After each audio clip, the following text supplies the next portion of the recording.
Friends, स्वागत है आपके अपने YouTube चैनल स्टडी विद सरला में। आज हम शब्द भेद के बारे में सीखेंगे। रचना या बनावट के आधार पर शब्द तीन प्रकार के होते हैं। रूढ़ शब्द, जिन शब्दों के सार्थक खंड न हो सके, जिनका कोई अर्थ नहीं होता है, उनका सार्थक खंड न हो सके, और जो अन्य शब्दों के मेल से न बने। कोई एक दो शब्द के मेल से जो शब्द नहीं बनते हैं उनको रूढ़ शब्द कहते हैं। जैसे चावल शब्द का यदि हम खंड करेंगे तो चा प्लस बल। अब चा का कोई मीनिंग नहीं होता, कोई सार्थक मीनिंग नहीं होता है, बल का भी कोई सार्थक अर्थ नहीं होता है। या हम चावल का चाव प्लस ले ये खंड करते हैं तो इसका भी कोई विशेष अर्थ नहीं है, कोई सार्थक अर्थ नहीं है, तो ये निरर्थक खंड होंगे। अतः चावल शब्द रूढ़ शब्द है, इसका कोई अर्थ नहीं है, निरर्थक शब्द है, ये निरर्थक खंड होंगे इसके, तो ये रूढ़ शब्द हुआ एक। अन्य उदाहरण, दिन, घर, मुंह, घोड़ा आदि। दिन को हम दी प्लस न लिख सकते हैं, घर को घा प्लस रा लिख सकते हैं, तो घ का कोई अर्थ नहीं है और रे का भी कोई अर्थ नहीं है। अगर हम दोनों को मिला देते हैं तब इसका सार्थक अर्थ बनता है।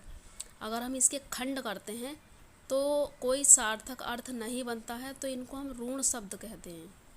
यौगिक, यौगिक का अर्थ है मेल। दो या दो से अधिक शब्दों को मिलाने से हम यौगिक शब्द बनाते हैं।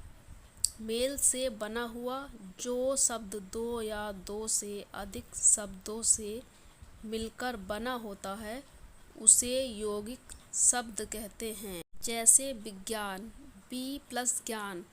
अब ये बी एक शब्द है, ज्ञान एक शब्द है, अब दोनों को मिलाएंगे तो विज्ञान बनेगा। ये एक यौगिक है और ये एक निरर्थक शब्द है, तो इसको रूढ़ शब्द बोलेंगे और इसके यौगिक शब्द बोलेंगे।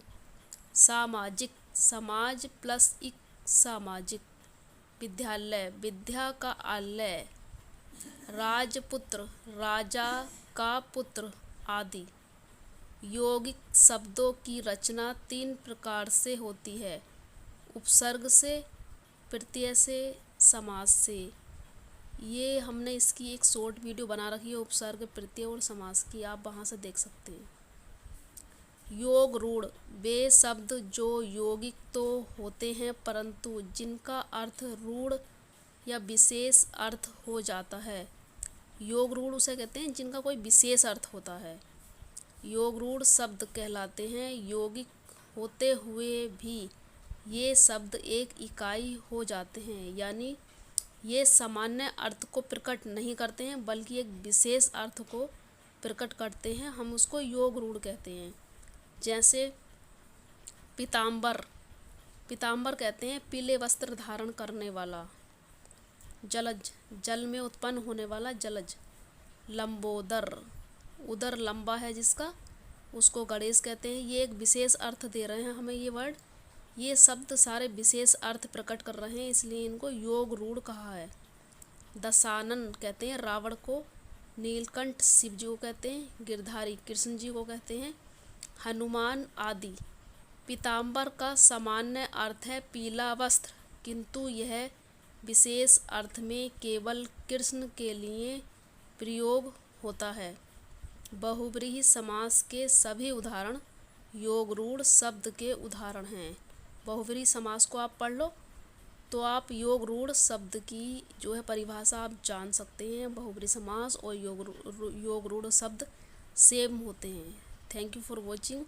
वीडियो अच्छी लगे तो लाइक करें, शेयर करें, कमेंट करें और बेल आइकन दबाना न भूलें, जिससे आपको आने वाली वीडियो की नोटिफिकेशन सबसे पहले आपको मिले। Thank you.